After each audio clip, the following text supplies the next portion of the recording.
3장 23절, 24절 말씀입니다.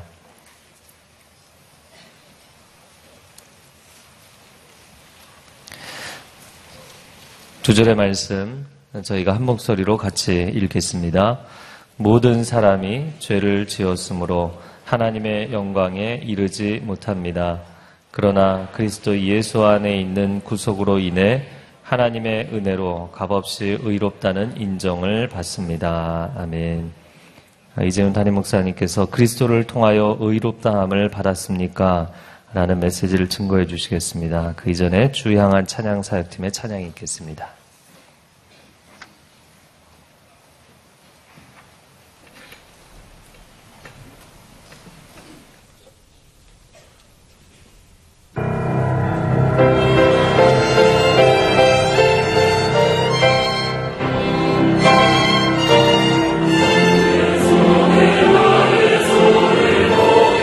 오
아름다운 신앙의 고백이 나의 고백이 되기를 축원합니다.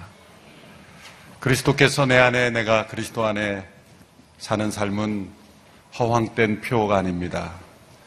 살아있는 실제의 삶으로 내 안에서 역사하는 하나님의 풍성하신 은혜입니다.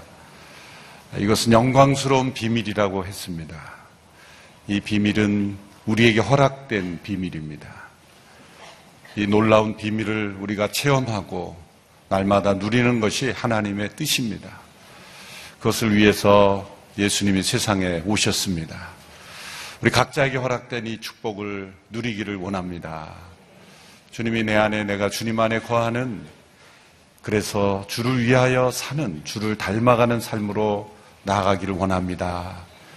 이것이 40일의 영적 여정의 목표입니다.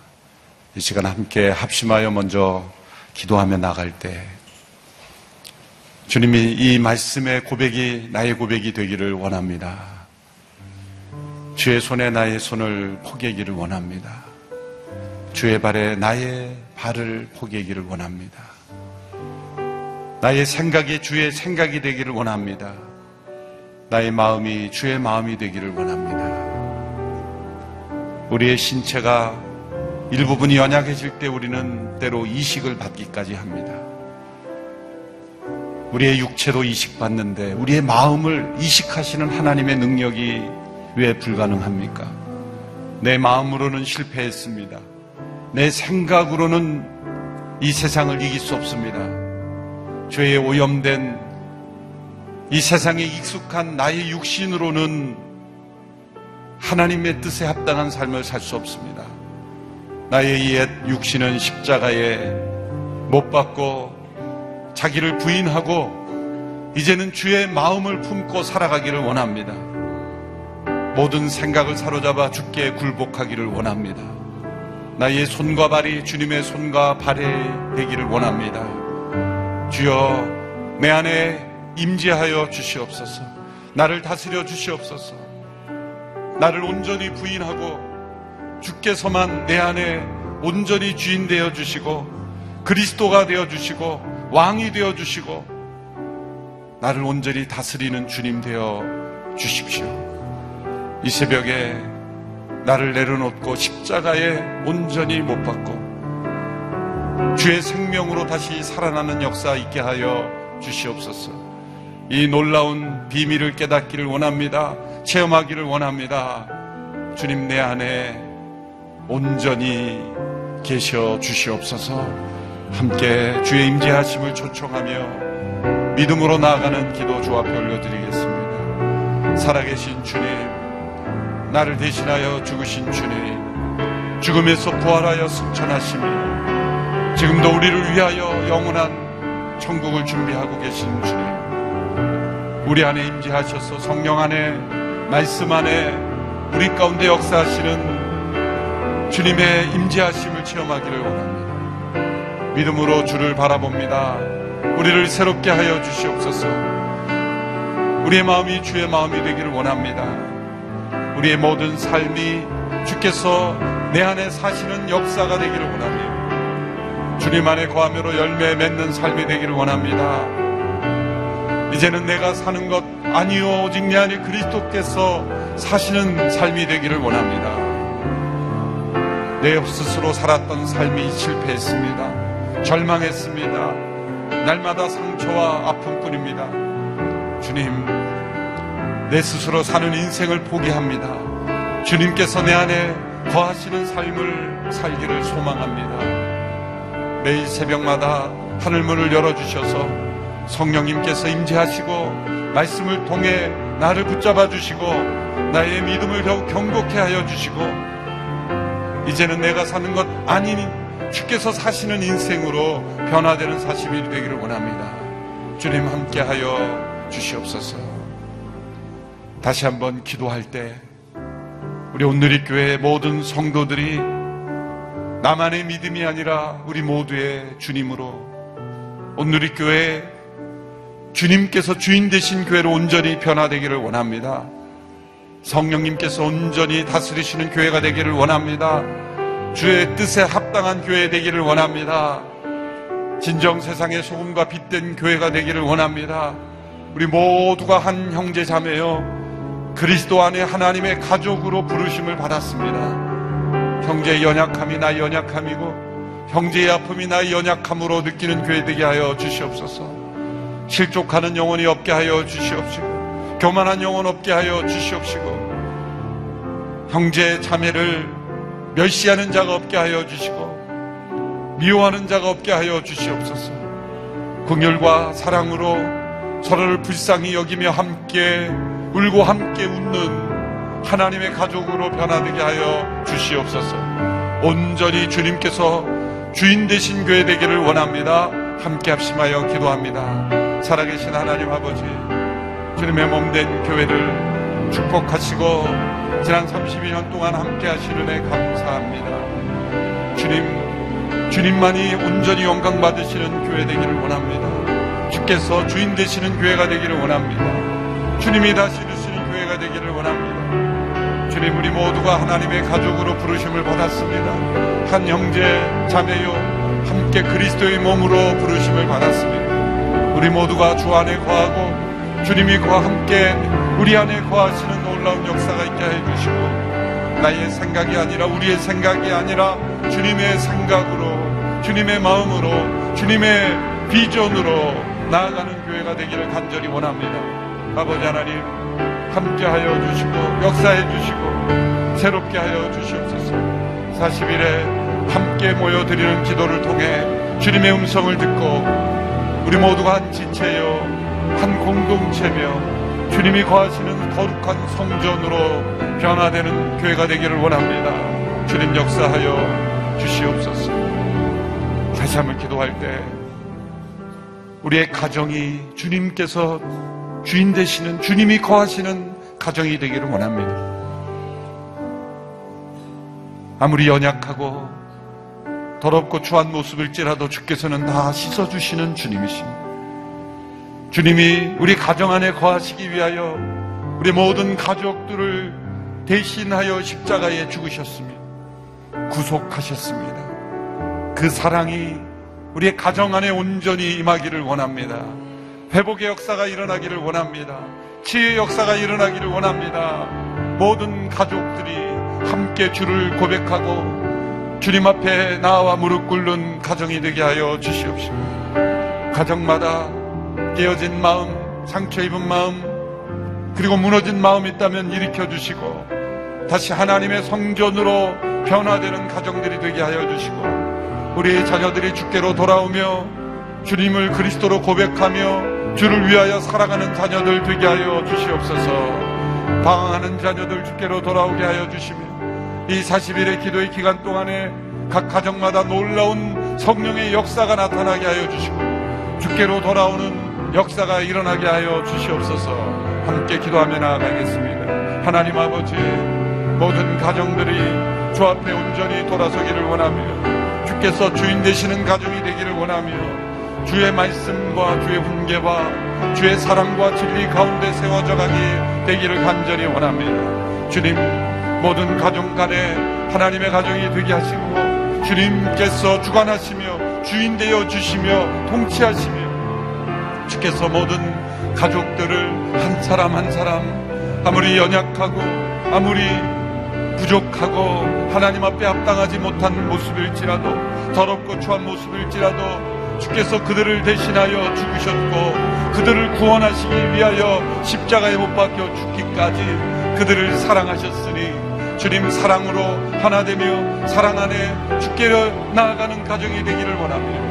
방황하는 자녀들 돌아오게 하여 주시며 주님을 모르는 자녀들 주께로 돌아와 주님을 알게 하여 주시며 주님을 그리스도라 고백하며 주님을 사랑하는 복된 자녀들이 다 되게 하여 주시고 모든 가족들이 구원받고 주님을 섬기며 주님 안에 거하며 주님께서 거하시는 가정 되기를 간절히 원합니다. 주님 함께 하여 주시옵소서. 축복하여 주시옵소서.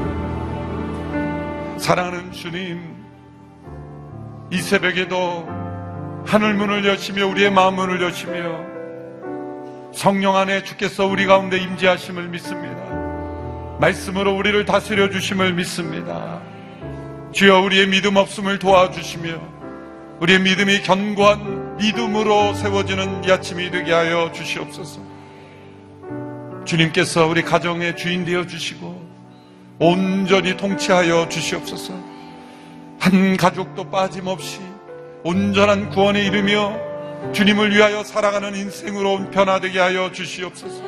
우리의 눈에 보이기에는 가망 없어 보이고 우리 눈에 보이기에는 강팍하여 변화되지 않을 것 같지만 주님이 십자가에 그들을 대신하여 죽으셨기에 성령님 살아계시기에 하나님께서 그들을 인도하여 주시기에 주님 돌아오고 변화될 줄로 믿습니다. 온전한 구원을 체험할 줄로 믿습니다. 주님을 닮아가는 백성들이 될 줄로 믿습니다. 한 영혼도 포기하지 않으시는 주님의 사랑이 그들 가운데 임할 줄로 믿습니다. 믿음으로 기도하는 자에게 구하고 찾고 두드리는 자에게 열릴 것이라 하셨사오니 우리 가정의 구원의 문이 열리게 하여 주시옵시고 회복의 문이 열리게 하여 주시고 주님의 나라가 되게 하여 주시옵소서. 주님의 몸된 교회를 주님 붙잡아 주심을 감사하며 더욱더 주님 보시기에 합당한 주님의 나라 되기를 원합니다. 예수님께서 주인 되신 교회, 성령님께서 친히 인도하시고 운행하시는 교회 되기를 원하며 이 40일의 기도를 통하여 오늘 교회 모든 성도들, 특별히 영적 리더십들이 주님 안에 온전히 거하는 역사 있게 하여 주시옵소서. 이 새벽에도 주의 임재하심을 사모하며 나온 영혼들이 있습니다. 주님 그들의 갈급함 가운데 주님 임재하시고 새롭게 하여 주시고 예전에 깨닫지 못했던 이 영광스러운 비밀을 우리 안에 거하시며 내 안에 거하시는 주님의 임재를 체험하고 눈으로 보고 귀로 듣고 손으로 만진 바와 같이 생명의 말씀 되신 영원한 생명이신 그리스도 안에 거하는 축복 누리게 하여 주시옵소서. 예수님의 이름으로 기도하옵나이다. 아멘.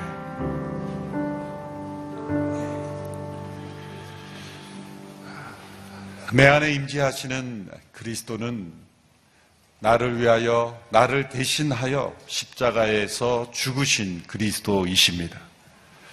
그리스도께서 내 안에 사실 수 있는 이유는 바로 단지 그리스도께서 살아계시기 때문만이 아닙니다.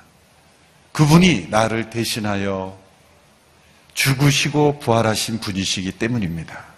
갈라디아서 2장 20절에서 이렇게 고백했습니다. 이제 내가 육체 가운데 사는 것은 나를 사랑하사 나를 위하여 자기 자신을 버리신 하나님의 아들을 믿는 믿음 안에서 사는 것이라. 그분이 내 안에 주인으로 살아계실 수 있는 것, 그것은 그분이 나를 대신하여 죽으시고 다시 사신 주님이기 때문입니다. 내가 그리스도 안에 거할 수 있는 것도 나를 위하여 십자가에서 죽으신 그리스도에 대한 믿음 때문입니다. 요한복음 6장 56절의 말씀에 내 살을 먹고 내 피를 마시는 자는 내 안에 거하고 나도 그 안에 거한다 말씀했습니다.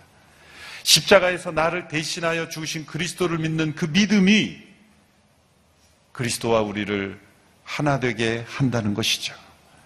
그래서 그리스도께서 내 안에, 내가 그리스도 안에 거하기 위해서는 나를 위하여 죽으신 그리스도를 믿는 믿음이 있어야 하는 것이죠. 나를 위하여 죽으신 그리스도에 대한 믿음, 그리스도를 통하여 나에게 허락되신 하나님의 은혜, 그리스도와 함께 우리에게 주어진 하나님의 은혜, 또 그리스도 안에서 우리에게 주어진 은혜, 이 예수님 앞에 붙어지는 전치사가 조금씩 변화될지라도 그 풍성하신 은혜가 얼마나 풍성하면 수없이 많은 전치사가 그리스도 앞에 붙여져도 그 은혜가 우리에게 주어지는 거예요. 그리스도를 통해서 우리에게 허락된 은혜를 우리는 체험하고 그것을 믿어야 해요. 그리고 그리스도와 함께 우리에게 베풀어 주신 그 은혜가 있습니다. 그리고 그리스도 안에서 우리에게 허락된 놀라운 하늘의 부요한 복이 있습니다. 오늘은 그리스도를 통하여 주어진 하나님의 은혜의 핵심인 바로 값없이 의롭다함을 받은 은혜, 이 은혜의 기쁜 소식을 우리가 체험하고 함께 누리기를 원합니다. 값없이 의롭다함을 받을 수 있는 것, 바로 그리스도를 통해서입니다. 여러분, 이 소식이 자신의 귀에 큰 기쁨의 소식으로 들리지 않는 사람들이 있습니다. 첫 번째 종류의 사람들은 나는 의롭게 될 필요가 없다고 생각하는 사람이죠. 나는 죄가 없다라고 생각하는 사람이죠. 제가 대학 4년 때 영어를 배우는 그런 클래스에 있는데 각자 3분에서 5분 동안 이 발표를 하라는 그런 시간이 있었어요. 그때 제가 전도에 뜨거운 열정이 있었는지 사형리를 영어로 이렇게 외워가지고 이렇게 다른 게 발표할 거예요. 그러니까 그걸 발표했어요. 어떤 영어를 가르치는 강사가 벌떡 일어나니 나는 죄인이 아니라고. 너는 죄인일지 몰라지만 나는 나보고 죄인이라 그런 얘기하지 마라. 그걸 어떻게 설명을 해야 되는데 영어 실력이 안 되니까 다음에 진행이 안 된 거예요. 그냥 무시하고 그냥 지나갔어요. 그냥. 때로 교양 있게 문화적으로 깨끗하게 살아가는 사람들은 나는 죄라는 단어는 나에게 해당되지 않는다라고 생각할 수 있어요. 사람들에게 조롱받고 사람들이 볼 때에 비천한 삶을 사는 그런 사람에게만 해당되는 것이지 나는 의롭게 될 필요가 전혀 없는 사람이라고 생각한 사람이 너무나 많습니다. 두 번째 종류는 자신이 죄인이라는 것은 어느 정도 인정합니다. 그러나 그 죄가 얼마나 심각한 문제인지, 그 죄가 얼마나 무서운 것인지를 절실히 깨닫게 되지 못하는 거예요. 그래서 예배에도 출석하고 교회 생활도 하지만 값없이 의롭게 된다는 것이 그저 내가 조금 더 나은 어떤 사람이 되는 종교적인 어떤 액세서리 같은 것으로 여기는 것이죠. 자기 안에 있는 죄가 얼마나 절망적인 것인지, 자신이 얼마나 소망이 없는 존재인지를 깨닫지 못하는 거죠. 여러분, 우리는 신앙 안에 있는 사람은 절대 자기 자신에 대해서 실망하면 안 돼요. 절망해야 돼요. 절망해야 돼요. 실망 정도, 내가 이거밖에 안 되나? 그 참된 신앙에 이르지 못하는 거예요. 예수님께서 마음이 가난한 자가 천국이 그들의 것이다. 이 가난이라는 것은 파산이에요. 영적 파산을 의미하는 거예요. 경제적으로 사업이 어려워서 부도가 파산된 분은 어느 정도 그 마음을 알 거예요. 이건 경제적 파산이 아니에요. 존재의 파산. 여러분, 자신 안에 있는 이러한 내 자신의 삶이 영적으로 볼 때는 파산된 정도라는 것을 깨닫고 절망하지 않은 사람은 값없이 의롭게 된다는 것, 그것이 기쁜 소식으로 들려오지 않는 거예요. 사단이 다 속이는 거예요. 세상의 문화로, 교양으로, 지식으로, 물질로, 멋진 그런 어떤 외형적인 것으로 다 포장해서 괜찮은 것으로 생각하는 거예요.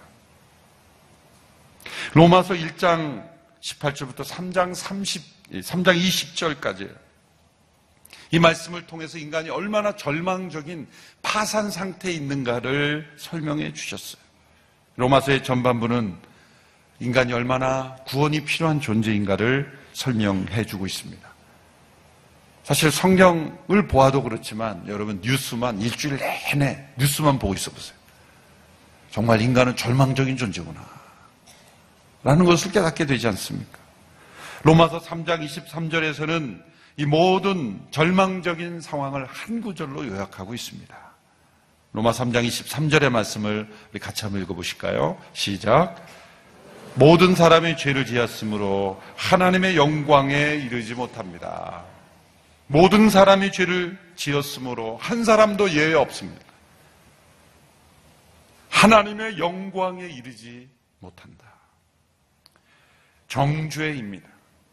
인간의 실존은 하나님 앞에서 정죄받은 존재입니다. 내 안에 있는 죄가 얼마나 심각한지를 깨닫지 못한 까닭은 기준을 잘못 세웠기 때문이에요. 기준. 여러분, 남산이 보니까 한 해발 262m 정도 되더라고요. 여러분, 남산에서 하늘의 별을 만질 수 있습니까? 262m 남산에 올라서 이렇게 별을 만질 수 있습니다. 요즘은 보기도 힘들어요. 그런데 여러분, 지구상에서 가장 높은 산이라고 하는 에베레스트 산이 8,850m 정도 된다 그래요. 그럼 에베레스트 산에 올라서 별을 만질 수 있습니까? 물론 윤영주 장로님이 만드신 오란시라는 MC 중에 보면 하늘에서 별을 따기도 한다 그러는데, 남산에서 별을 만질 수 없는 것처럼 가장 높은 산에 올라도 별은 만질 수 없어요. 하늘의 별에서 내려다보면 남산이나 에베레스트 산이나 오르지 못하는 것은 동일한 거예요. 인간이 사는 땅의 기준에 볼 때는 때로 도덕적으로 심각하게 타락한 사람들은 저 깊은 계곡에 빠져 있는 것 같아요. 조금 도덕적으로 깨끗하게 선하게 의롭게 살고 다른 사람보다는 훨씬 더 수준 있게 사는 사람은 저 에베레스트 산에 올라 있는 것 같아요. 기준을 땅의 기준으로, 바닥의 기준으로 볼 때는 이 차이가 많이 나는 것처럼 보이지만, 하나님의 영광, 그 하늘의 별도 하나님의 영광을 아주 그 부분적으로 보여줄 뿐이죠. 그 하나님의 영광에 이르지 못한 게 다 죄라는 거예요. 아무리 우리가 고상하고 교양 있고 문화 있고 윤리적으로 깨끗하고 멋있는 삶을 살아도 하나님의 영광에 이르지 못한 건 다 죄인 거예요. 기준을 인간으로 세우면 안 되고 하나님의 기준으로 보아야 되는 거예요. 하나님의 영광에 이르지 못한 것, 그것은 모두 죄인 거예요. 어떤 사람들은 이렇게 질문하죠. 7, 80년 혹은 100년도 못 사는 인생을 사는 사람들이 아무리 나쁘게 악하게 살았지라도 어떻게 그 일로 인해서 영원한 정죄를 받을 수 있느냐. 일리 있는 질문이죠. 이런 질문을 사실 던져야 합니다. 근데 중요한 것은 얼마나 많은 죄를 졌는가가 아니라 누구에 대하여 어떤 종류의 죄를 지었는가가 중요한 거예요. 어떤 공장을 짓는데도 나사 하나를 잘못 연결한 것이 그것이 작은 장난감에 들어가는 나사인가? 아니면 그 나사 하나로 엄청난 재해를 가져올 수 있는 그러한 문제일 수도 있는 거예요. 비행기 하늘을 떠다니는 비행기에 나사 하나가 잘못 느슨하게 돼 있는 것과 장난감 비행기에 나사하고는 다른 거죠. 인간의 죄는 영원한 하나님과의 관계를 깨트리는 죄이기 때문에 영원한 정죄가 되는 것입니다. 하나님의 영광스러운 상태를 누릴 수 있는 것을 깨트렸기 때문에 인간 편에서는 아무리 멋있어 보여도 하나님의 영광에 이르지 못한 것, 하나님의 영광스러움을 잃어버린 것, 다 죄인 거예요. 우리 안에 허락된 하나님과 누릴 수 있는 이 교제, 하나님 안에서의 삶, 영원한 생명은 영광스러운 것이죠. 그 영광은 하나님의 영광을 나눠주신 거예요. 우리 모두가 다 죄로 말미암아 이 하나님의 영광을 잃어버린 것. 모든 사람이 죄를 범하였으며 하나님의 영광을 이루지 못. 이것이 인간의 실존이요, 인간이 구원받아야 될 이유인 것입니다. 여러분, 죄라고 하면 떠오르는 그 이미지가 그랜드 캐년이죠. 그랜드 캐년의 그 웅장함은 무엇입니까? 거대한 균열이에요. 거대한 협곡. 그 협곡이 깊고 넓게 길게 뻗어 있지 않았으면 사람들이 거기 보러 갈 이유가 없는 거죠. 평지가 그냥 넓게 있었다면 사람들이 왜 거기를 보러 가겠어요? 그토록 깊고 넓고 무섭게 여겨질 만큼 긴 협곡이 존재하기 때문에 그것을 보러 가는 거예요. 근데 우리는 창조 탐사 우리 이재만 선교사님의 사역과 그것을 통해서 그 그랜드 캐년의 비밀을 깨닫죠. 많은 사람들이 수억 년의 시간을 통해서 누적되고 퇴적된 거라고 그러면서 자연의 웅장함이라고 보죠. 그런데 여러분, 그것은 사실 하나님의 심판의 증거죠. 하나님께서 지구상을 심판하시는 홍수 심판으로 인해서 지구상의 대격변이 일어난 증거물로 거대한 협곡이 생긴 거예요. 인간이 죄를 범했다는 것을 거대한 협곡을 통해서, 이 그랜드 캐년을 통해서 보여주신 거예요. 그 증거물을 남겨주신 거예요. 그런데 그 그랜드 캐년보다 더 큰 균열이 있어요. 그게 무엇입니까? 거룩하고 완전하신 그 하나님과 우리 인간 사이의 영적인 이 균열, 그 간격, 그 협곡이 바로 자연적인 균열보다 더 심각하고 더 무서운 차이인 것입니다. 여러분, 하나님과 인간 사이의 이 커다란 균열을 뛰어넘으려는, 끊임없이 뛰어넘으려는 속성이 우리 가운데 있는 거예요. 왜 그런 속성이 있을까요? 왜 사람들이 무엇인가를 하죠? 왜 어떤 수많은 종교들이 일어나죠? 왜 사람들이 어떤 노력들을 행하죠? 그건 뭐냐? 우리가 있어야 될 자리가 원래 거기라는 거예요. 무엇인가 그것을 뛰어넘으려는 그런 노력을 끊임없이 한다는 것 자체가 우리가 원래 있어야 될 자리가 거기라는 거예요. 그것을 뛰어넘으려는 수많은 노력들이 있습니다. 데이비 시멘즈라는 목사님 쓰신 치유하시는 은혜라는 책에 보면 이런 균열을 뛰어넘으려는 인간의 노력을 세 가지로 잘 정리해서 요약했습니다. 첫째 노력은 쉽게 말하면 우리 말로 말하면 7.8기의 노력이다. 그냥 열심히 노력해보자. 열심히 뛰어보자. 대표적인 말이 하늘은 스스로를 돕는 자, 하늘은 스스로 돕는 자를 돕는다, 그런 말이 있죠.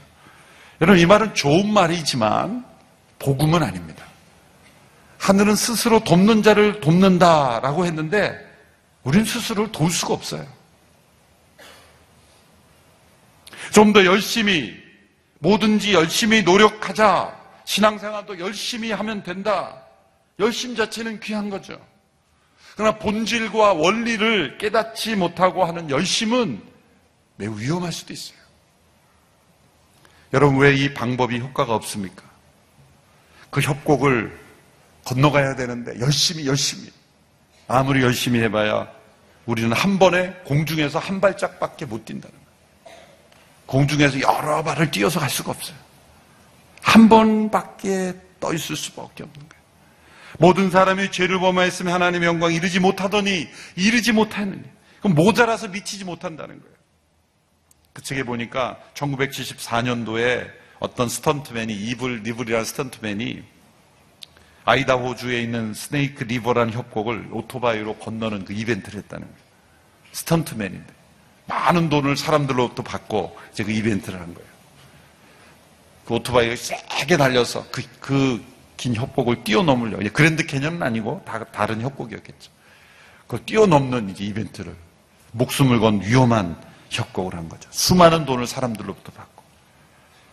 그런데 안타깝게도 아주 작은 그 차이로 미치지 못하고 떨어진 거예요. 물론 낙하산을 메고 이제 살아났겠죠. 그 사건이 얼마나 우리에게 암시해주는 바가 많습니다. 모자라는 길이가, 건너편으로 건너가는 모자라는 길이가 1km, 10m, 1m 상관없어요. 10cm만 부족해도 떨어지는 거예요. 우리 편에서 볼 때 얼마나 멀리 뛰었는가가 중요한 게 아니죠. 하나님의 영광이라는 수준에 미치지 못하면 다 떨어지는 거예요. 모든 사람이 죄를 범하였으면 하나님의 영광에 이르지 못하더니, 우리가 볼 때는 다 상대적인 것이고 좀 더 나아 보이시고 그렇지만 하나님의 영광이라는 그 기준 미달한 것은 다 죄인 거예요. 이것을 건너가려는 두 번째 노력은 심리적인, 정신적인 노력이죠. 그래서 이 데이비 시멘즈 목사님 프로이드의 방법이다, 그렇게 표현했어요. 프로이드라는 사람만 그게 아니라 그 이름으로 대표되는 많은 정신, 심리적인 접근. 예수님은 이렇게 말씀하시죠. 가서 다시는 죄를 범치 마라. 근데 프로이드 같은 정신심리자들은 이렇게 말합니다. 가서 어떤 죄에 대하여도 마음 아파하지 마라. 이 차이가 무엇입니까? 예수님은 가서 다시는 죄를 범치 말라는 거. 너는 죄를 지었고 내가 너를 용서하니 너는 죄를 범치 말아야 된다라고 말씀하셨는데, 프로이드 같은 사람은 가서 어떤 죄에 대해 마음 아파하지 마라. 이 이면에는 무엇입니까? 죄와 죄책감을 느끼는 것, 그것은 외부로부터 부어지는 어떤 조건들, 어떤 기준들에 의해서 스스로 죄책감을 느끼는 것이기 때문에 그러한 기준들을 그냥 상대적으로 바꿔버려라. 그 사람의 의견이라고 생각해라. 성경이 죄라고 말한다 그래서 너가 죄의 책감을 느낄 필요 없어. 그건 그 당시에 사람들이 가진 의견일 뿐이지. 너가 그 외부의 의견을 너가 기준으로 받아들여서 죄책감을 느낄 필요가 없다. 기준을 없애는 거예요. 요즘 대학가에서 가장 유행하고 영향이 있다고 하는 어떤 철학 교수님이에요. 그 강의가 유명하다 그래서 동영상으로 잠깐 무슨 얘기 하나 들어봤더니 이 말을 하는 거예요. 대학생들에게 뭐라고 하냐면, 다른 사람이 세운 기준을 받아들이지 마라. 외부의 기준을 기준은 너 자신이 세우는 것이다. 얼마나 무서운 거예요. 그러니까 이런 사상에서 남자와 여자의 성의 기준, 그건 외부에서 받아들이는 거, 전통이 주는 거지. 그러니까 소위 소셜 젠더, 사회적 성이 생기는 거예요. 내 스스로 성을 결정할 자기 결정권이 있다는 거예요. 이런 모든 사고로 생각하면 죄가 사라지는 거예요. 왜? 기준 자체가 없으니 죄가 없는 거예요. 자기 스스로 기준을 만드는 것이죠. 이런 균열 자체가 존재하지 않는다라고 여기는 거죠. 그래서 예전에는 피해야 될 죄책감을 느끼는 그런 모습들이 이제는 그냥 생활 양식이 되고 각자의 즐기는 삶이 되어버리는 거예요. 무서운 것이죠. 그러므로 모든 사람이 죄를 지었으므로라는 이 말이 들리지 않는 거예요. 세 번째 노력은 바리새인의 방법, 바로 교회 안에 율법적 그리스도인들이 사용하는 방법. 죄를 인정하긴 합니다. 하나님의 영광에 이르지 못했다는 것도 인정하기도 합니다. 그러나 이 균열을 어떤 종교적인 율법을 통해서 다리를 세워서 건너가려고 노력해요. 하나님의 모든 계명들을 자제로 해서 다리를 공사를 하는 거예요. 하나하나 쌓아 나가서 그것을 지켜감으로 그 간격을 뛰어넘으려고 노력하는 거예요. 대표적인 것이 예수님 당시의 바리새인이죠. 그리고 심지어 그러한 성향이 오늘 우리 안에도 있어요. 내가 무엇인가를 열심히 함으로, 무엇인가를 지킴으로, 봉사를 열심히 함으로, 이런 종교적인 규율과 모든 노력들을 계속 함으로써 그것을 넘어서 버리는 거죠. 그런데 이런 것들이 계속 증가하는데 종교적인 율법을 열심히 지킴으로써 그것을 넘어설 것 같은데 오히려 더 간격만 벌어지고 있어요. 왜 그럴까요? 로마서 3장 19절 20절에서 그 이유를 설명하고 있습니다. 우리가 읽은 본문 앞에 있는 본문인데요. 이 말씀을 함께 읽어보도록 하겠습니다. 시작. 율법이 말하는 것은 율법 아래에 있는 자들에게 말하는 것임을 우리는 압니다. 이는 모든 입을 다물게 하고 온 세상이 하나님의 심판 아래 있게 하려는 것입니다. 그러므로 율법의 행위로는 하나님 앞에서 의롭다는 인정을 받을 육체가 없습니다. 율법으로는 죄를 깨달을 뿐입니다. 하나님께서 율법을 주신 것은 우리의 입을 다물게 하시기 위함이다 그랬어요. 입을 다물게 하시기 위해. 하나님과 우리 사이에 하나님의 영광에서 미치지 못하는 우리가 얼마나 멀어져 있는가를 깨닫게 하시기 위함이다. 하나님 앞에서 의롭다함을 받을 육체가 없다. 율법의 행위로는, 율법으로는 죄를 깨달을 뿐입니다. 3장 21절에서 이렇게 시작합니다. 그러나 이제는 21절, 22절 같이 읽습니다. 시작. 그러나 이제는 율법과 별개로 하나님의 한 의가 나타났습니다. 이것은 율법과 예언자들이 증언한 것입니다. 하나님의 의는 예수 그리스도를 믿는 믿음으로 인해 모든 사람에게 주어집니다. 거기에는 차별이 없습니다. 하나님의 율법 외에 하나님의 의를 준비하신 것이 나타났다. 이 하나님의 의는 무엇입니까? 이미 율법과 연자들을 통해 말씀되었다라고 말합니다. 노아를 통해서. 노아가 왜 방주에 들어갔습니까? 단 한 가지, 의인이었다. 왜 의인이었습니까? 하나님께서 말씀하신 심판의 계시를 받아들이는 거예요. 하나님의 약속을 받아들인 자예요. 아브라함을 하나님께서 의롭다 하셨어요. 율법이 있기 훨씬 400년 전에 그를 의롭다 하셨어요. 왜 의롭다 하셨습니까? 하나님이 주신 약속을 믿음으로 받아들였다는 거예요. 율법이 있기도 전에 하나님께서 그 조상들 가운데 이미 하나님이 의롭다 하시는 방법을 말씀해 주셨다는 거예요. 율법 외에라는 말은 율법이 더 이상 적용되지 않는다는 말이 아닙니다. 그 율법의 성취를 우리의 것으로 간주해 주시는 다른 어떤 일이 생겼다는 거예요. 그것이 무엇입니까? 예수 그리스도, 그분의 십자가로 인해서 우리를 의롭다 하시는 하나님의 의가 우리에게 주어졌다는 거예요. 이것을 전적으로 믿음으로 받아들이는 자들에게 오직 은혜로, 오직 믿음으로 하나님의 의롭다 하심의 역사가 일어났다. 중세시대 이것을 발견한 이가 마르틴 루터죠. 그는 이것을 깨닫기 위해서 오랫동안 고민했어요.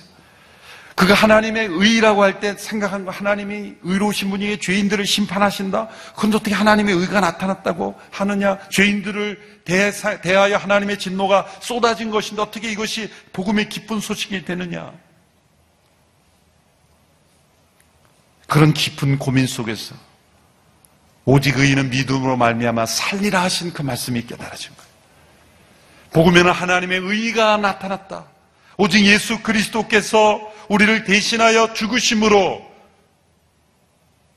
모든 하나님의 진노를 그리스도 안에서 다 해결하시고 우리를 값없이 의롭다 하시는 이 하나님의 의, 죄를 처벌한 것만의 의가 아니라 이 하나님의 의는, 율법에 나타난 하나님의 의는 우리 모두를 그리스도의 죽음에 근거하여 우리를 값없이 의롭다 하시는 하나님의 의인 것입니다.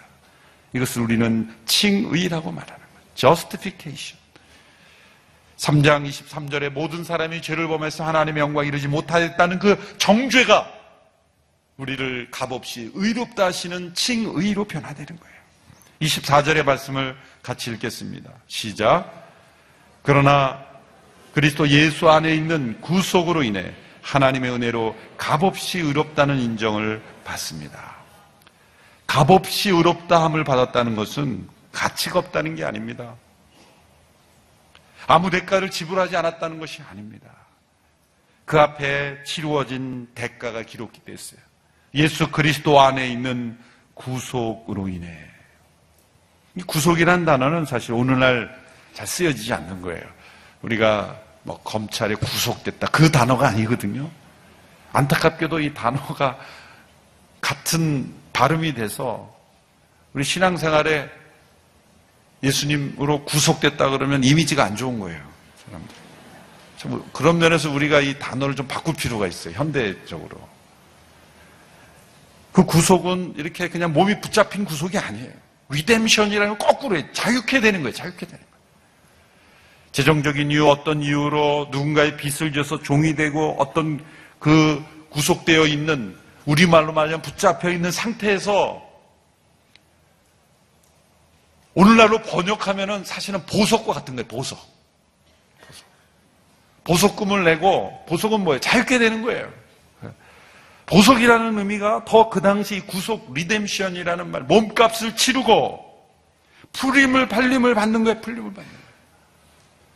죄의 유무를 따지기 전에, 어떤 재판의 끝까지 형벌이 내려지기 전에 일시적으로 보석의 한계적이게, 그러나 이 그리스도 안에 있는 구속은 완전한 값을 지불하고 자유케 되는 것, 이게 구속입니다. 리뎀션, 그것은 다시 사다는 거예요. 바이백. 그래서 묶여있는 모든 것들에 대한 짐을 다 벗어버릴 수 있는 거예요. 죄값을 치는 겁니다. 여러분, 우리의 죄는 값을 치러야 돼요. 하나님은 어떤 점에서 아무도 용서하실 수가 없어요. 왜? 죄를 아무렇게나 눈 감아주시는 용서를 하실 수 있는 분이 아니에요. 하나님이 죄를 그냥 눈 감아주시 하나님이면 도덕적인 세계는 존재하지 않고 하나님은 선하시지도 않는 겁니다. 심판이 있는 것은 하나님이 선하시기 때문이에요. 하나님이 의로우신 분이기 때문이에요. 단 하나의 죄도 하나님이 용서하실 수 없어요. 모든 죄는 벌을 받아야 되고 처리되어야 합니다. 율법에 의하면 처벌 외에는 의를 이룰 수 없어요. 율법이 말하는 의는 처벌이에요. 심판이에요. 그런데 율법 외에 하나님의 의가 나타났다고 했지 않습니까? 그 의는 무엇입니까? 처벌과 심판으로 끝나는 의가 아니라는 거예요. 그것은 처벌과 심판으로 끝나야 될 사람이 누군가 그 값을 치루었기 때문에 이제 풀려날 수 있는 것이에요. 그게 리뎀션, 성경의 구속이에요. 어떤 글에 이런 이야기가 있습니다. 2000년도에 미국에서 있었던 일이에요. 6월 23일 버지니아주의 페어팩스, 이거 한국 분들이 많이 사는 지역이죠. 법정에서 한 판사가 한 청각 장애인 부부를 재판하고 있었어요. 이 사람들은 집세를 내지 못해서 가난 속에서 집주인으로부터 고소를 당한 거예요. 250불 집세를 내지 않았다고 이들을 고소해서 재판에 넘긴 거예요. 법에 의하면 이 사람들은 심판을 받아야 돼요.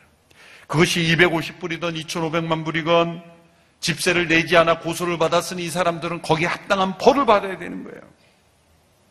판사가 그 앞에 선고를 내리기 전에 잠시 사무실에 다녀온 거예요. 몇 분 후에 이분이 다녀와서 자신의 지갑에서 250불을 꺼내더니 그 고소한 집주인 변호사에게 주면서 이제 집세가 지불되었으니 이제 이것을 무죄로 처리합시다. 이 청각장애인 부부는 아무것도 한 게 없죠. 이들이 돈을 지불한 게 아니에요. 판사가 돈을 지불해 주었기 때문에 그들은 무죄가 되는 거죠. 그리스도께서 그분의 몸값으로 우리가 받을 영원한 형벌을 대신 담당하셨기 때문에 그리스도 안에 있는 이 구속으로 말미암아 우리는 값없이, 우리에게는 값없이지만 그리스도의 그 놀라우신 구속의 값을 치루므로 우리는 값없이 의롭다함을 받으신 겁니다. 우리를 이렇게 대신하여 그분의 보배로운 피로 구속하여 우리를 의롭다 하셨기에 그분이 우리 안에 거하실 수 있는 거예요. 우리가 그분이 거하시는 거룩한 전이 될 수 있는 것, 그분이 우리 안에 주인으로서의 권리가 있으신 것은 그분의 피로 우리의 죄값을 치르시고 우리를 구속하셨기 때문이에요. 그분은 우리의 구속자로 계시는 거예요.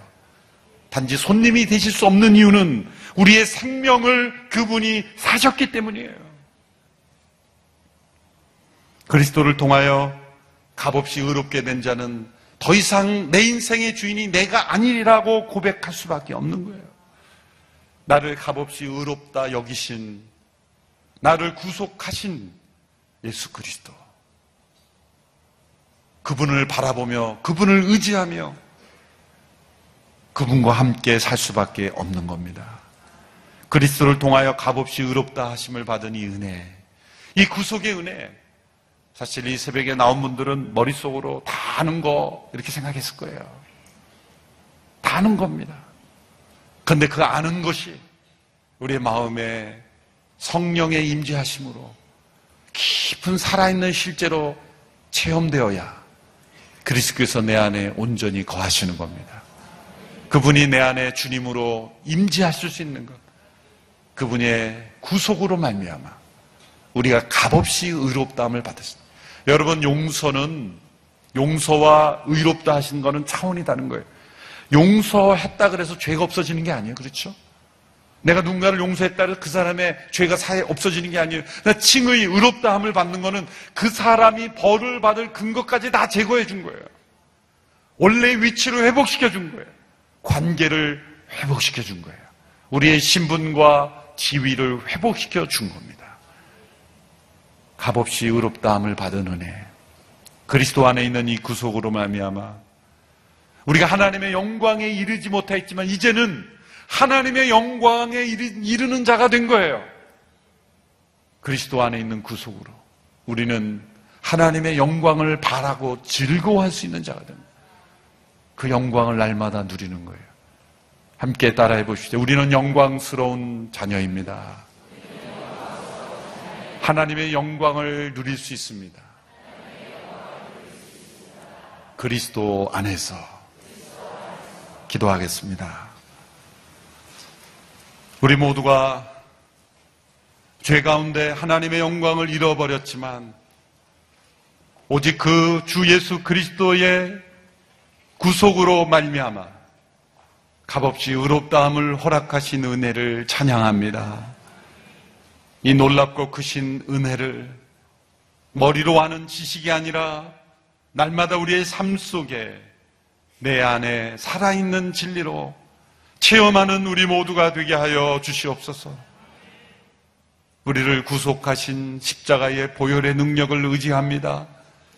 주님이 내 안에 사실 수 있는 것, 주님이 내 안에 사셔야 하는 것은 나를 구속하신 주님이시기 때문입니다. 그분의 보배로운 피로 나를 구속하셨으니 나는 주님의 것입니다. 주님이 내 안에 온전히 주님으로 거하여 주시옵소서. 이 은혜 속에 사는 인생이 되기를 원합니다. 일평생 나 같은 죄인 살리신 주 은혜 놀라와 고백하며 살아가는 인생이 되기를 원합니다. 이 은혜 속에 거하는 우리 모두가 되게 하여 주시옵소서. 예수님의 이름으로 기도하옵나이다. 아멘.